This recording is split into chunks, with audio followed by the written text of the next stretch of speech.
Okay. Ngayon naman, paano mag-set ng buy pa din. Pero paano natin mo-modify dun mismo sa loob ng chart. So, ganun pa rin yung bias natin. Buy. Punta tayo halimbawa sa trade. Yan, nakikita natin, bias natin is buy.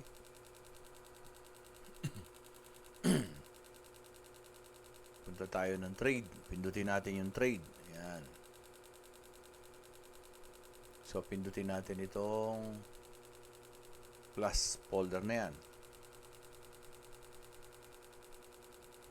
So, ngayon, checkin natin, tama ba yung fair, tama ba yung market execution, 0.01.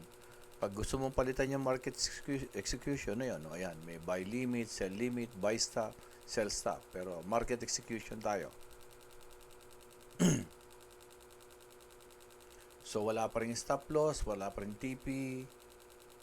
Sabi, buy now. So, pindot ka agad dito. Buy now.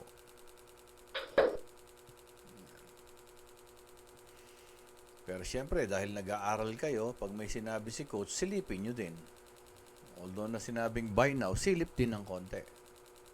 Hindi naman gagalaw kagad biglang-bigla yan. Matuto rin tayong mag-aral ng chart. Kaya nga tayo nag-enroll. So, anong gagawin natin? Pipindutin natin ito ng isang pindot lang. O, diba? Walang stop loss, walang TP.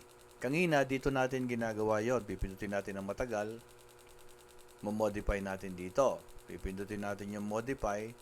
Yan, lalagay natin dito yung binigay ni coach. Dito, binigay ni coach. Yan, lalagay natin. Tapos, pipindutin natin modify.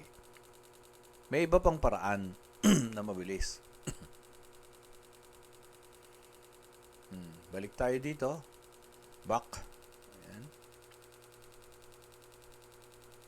Ito tayo ng chart. Yan. Sa chart, makikita nyo na yung trade nyo. Ayan, bawa, hindi nyo makita. Yan, nasa taas. Ito, yung daliri nyo, i-drag nyo yan, pababa. Ayan. So, ayun yung di ba? Yung position natin. So, anong gagawin natin? Itapat nyo lang yung cursor doon. Yun, tapat nyo yung cursor dyan. Pindutin nyo ng daliri nyo. Yan, pindutin nyo. Pindutin nyo ng matagal. Ayun.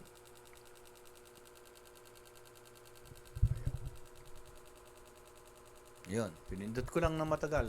Pinindot ko dito. Dito ko mismo pinindot. Oh, dito. Yan. Sa tapat niyan, saktong-sakto sa buy.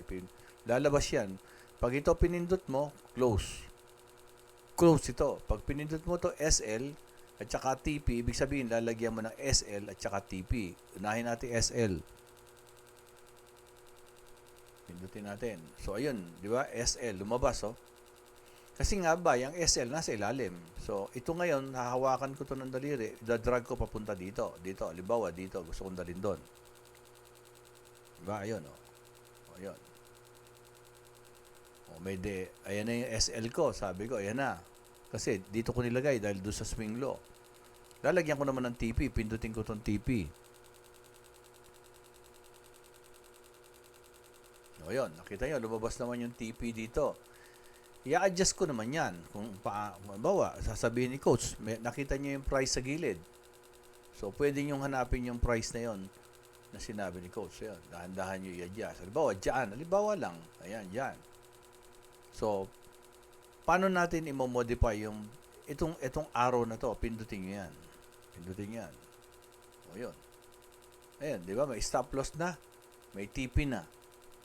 So, pindutin nyo na lang yung modify. Yun. Modify na siya.